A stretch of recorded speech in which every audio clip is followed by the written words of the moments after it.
ఓం నమో భగవతే శ్రీరమణాయ. ధ్యానము, ఏకాగ్రత. శ్రీరమణులు అహం వృత్తి గురించిన ఎరుక ఆత్మ సాక్షాత్కారానికి ప్రథమ ఆవశ్యకమని, ఇది ముఖ్యాంశంగా లేని ఏ ఆధ్యాత్మిక అభ్యాసమైనా పరోక్షము అసమర్థమేనని అనేవారు. ఈ మార్గమే అంటే నేను పై ధ్యాస ఉంచడం సూటి అయినది. మిగిలినవన్నీ డొంక తిరుగుడు మార్గాలు. మొదటిది ఆత్మకు దారి చూపుతుంది, మిగిలినవన్నీ ఇంకెక్కడికో. అవి చివరికి ఆత్మ వద్దకు చేర్చినా మొదటి మార్గానికే అవి కూడా వచ్చి కలిగటం వల్లే మొదటి మార్గమే గమ్యానికి చేరుస్తుంది. సాధకులకు ఆ మార్గమే అనుసరణీయం. అటువంటప్పుడు దానితోనే ఎందుకు ప్రారంభింపరాదు? కాలయాపన ఎందుకు? అంటే ఇతర పద్ధతుల వల్ల సాధకులలో మానసిక నిశ్చలత కలిగి తద్వారా ఆత్మపై అవధానము, ఆత్మజ్ఞానము అప్రయత్నంగా సంభవించినా ఆత్మని చేరుకోవడానికి అవన్నీ పరోక్ష పద్ధతులే. ఆత్మ విచారం ఎక్కడ ప్రారంభిస్తుందో అంతవరకే ఇతర పద్ధతులన్నీ తీసుకుని వెళ్తాయని శ్రీరమణులు అనేవారు. ఆత్మవిచార మార్గాన్ని అనుసరించటానికి విముఖులను, అసమర్థులను తప్ప ఇతర పద్ధతులను అనుసరించమని పృచ్ఛకులను ప్రోత్సహించేవారు కారు. వారితో మొదట సంభాషణ సంకలనాలలో ఒకటైన శ్రీరమణ గీతలో దీనికి దృష్టాంతం కనిపిస్తుంది. ఆత్మసాక్షాత్కారానికి ఆత్మవిచార మార్గాన్ని ఎందుకు అనుసరించాలి అని ఒక పృచ్ఛకుడు అడిగితే వారిచ్చిన వివరణే శ్రీరమణులు చెప్పినదంతా శ్రద్ధగా వినిన తర్వాత కూడా ఆ పృచ్ఛకుడు ఆత్మసాక్షాత్కారానికి ఆత్మవిచారం తప్ప వేరే మార్గాలు లేవా అని అడిగాడు.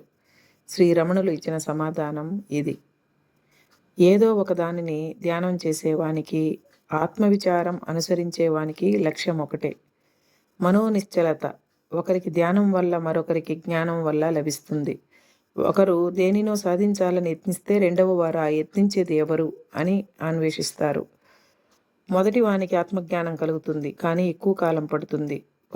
ఆయనకి దేనినైనా ధ్యానం చేయటం అంటే మక్కువ, ఆత్మవిచార మార్గం అంటే అయిష్టం. ఈ విషయాలను తెలుసుకొని శ్రీరమణులు ఆయనని తనకి నచ్చిన అభ్యాసాన్నే చేసుకోమని ప్రోత్సహిస్తూ అది కూడా చివరికి ఆత్మజ్ఞానం కలిగిస్తుందన్నారు. శ్రీరమణుల దృష్టిలో ఏ అభ్యాసం లేకుండా ఉండటం కన్నా ఏ మార్గాన్నైనా అనుసరించడం ఉత్తమం.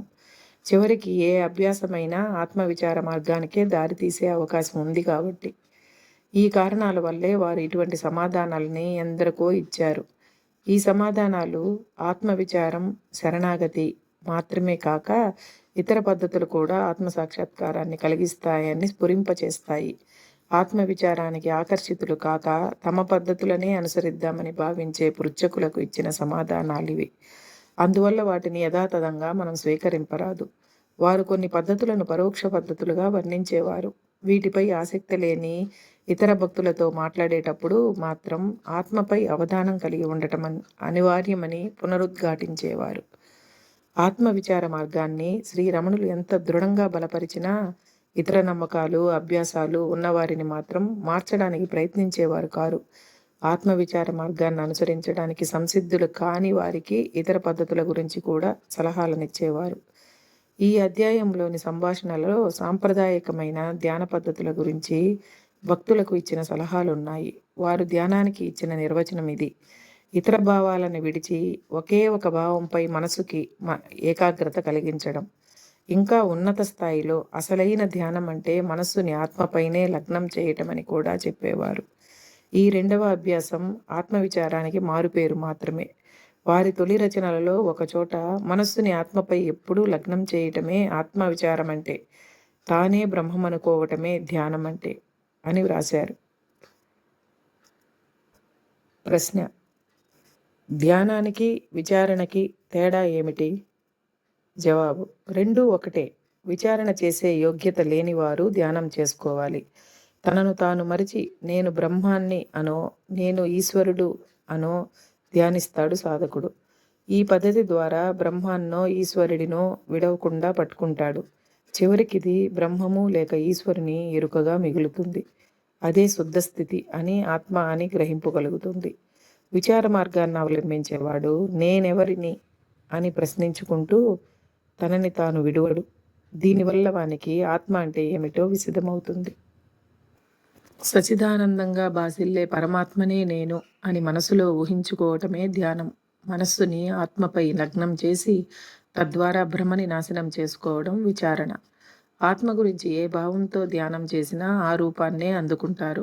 ఏ విధమైన భావము లేకుండా నిశ్చలంగా ఉండేవాళ్ళు పరమోత్కృష్టమైన నిష్కళంకమైన కైవల్యాన్ని, రూపం లేని ఆత్మని అందుకుంటారు. ప్రశ్న: ధ్యానం సత్యాన్ని విడవకుండా పట్టుకుంటుంది. విచారణ అసత్యం నుంచి సత్యాన్ని వేరు చేస్తుంది. అందువల్ల విచారణ కన్నా ధ్యానం సూటి అయింది కాదా?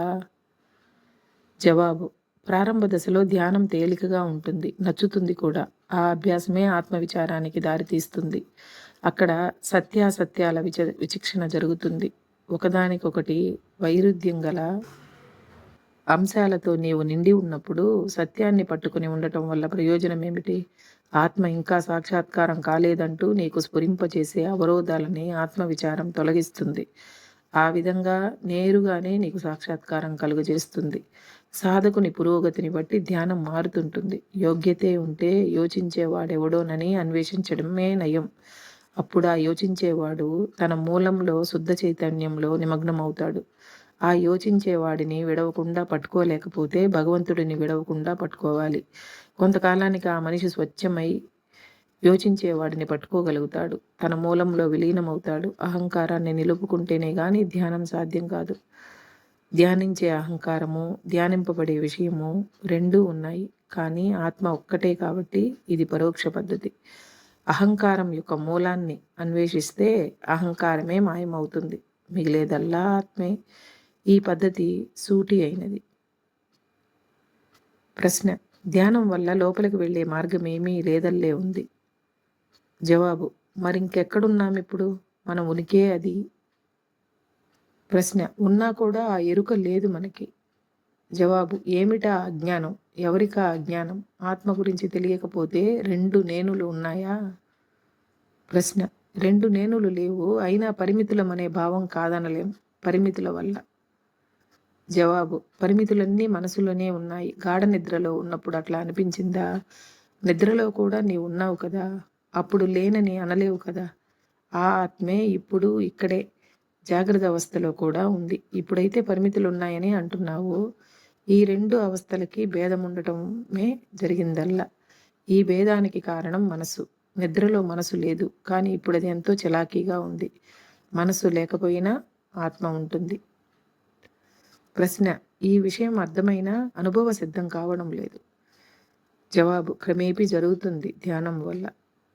ప్రశ్న: ధ్యానం మనసుతో జరిగే వ్యాపకం. ఆత్మ సాక్షాత్కారం అవటానికి అది మనసుని ఎట్లా హతమార్చగలదు? జవాబు: ఒక భావాన్ని విడవకుండా ఉండటమే ధ్యానం అంటే. ఆ ఒక్క భావము ఇతర ఆలోచనలని రానీయకుండా చేస్తుంది. మనసు అటు ఇటు పరిగెత్తటం దాని బలహీనత వల్లనే. ఎప్పుడు ధ్యానం చేస్తుంటే దానికి బలం కలుగుతుంది.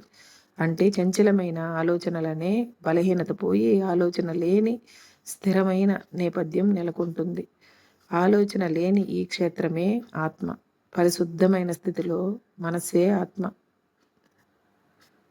ప్రశ్న: ధ్యానం అంటే ఏమిటి? జవాబు: ఆత్మలో సంస్థితమై సహజ స్థితి నుంచి ఏ విధమైన చలనము లేకుండా తాను ధ్యానం చేస్తున్నానన్న భావం కూడా లేకుండా ఉండటం. ప్రశ్న: ధ్యానానికి సమాధికి తేడా ఏమిటి?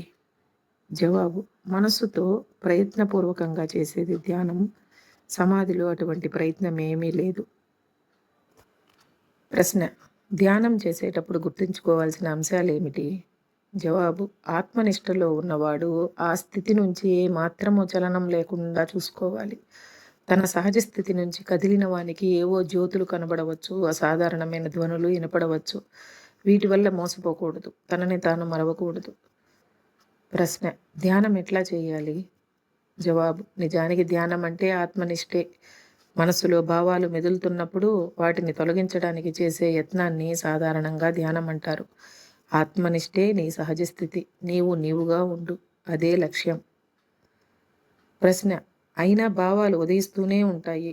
వీటిని నివారించటమేనా మన ప్రయత్నం యొక్క ప్రయోజనం? జవాబు: అవును. ఒకే ఒక భావం మీద మనసు లగ్నం చేయటమే ధ్యానం. అట్లా ఇతర భావాలని తొలగిస్తాం. భావాలని దూరంగా ఉంచడానికే ధ్యానం. ప్రశ్న: ఆత్మ సంస్థం మనఃకృత్వ అంటే మనస్సుని ఆత్మలో ఉంచి అంటారు. కానీ ఆత్మ అనూహ్యం కదా.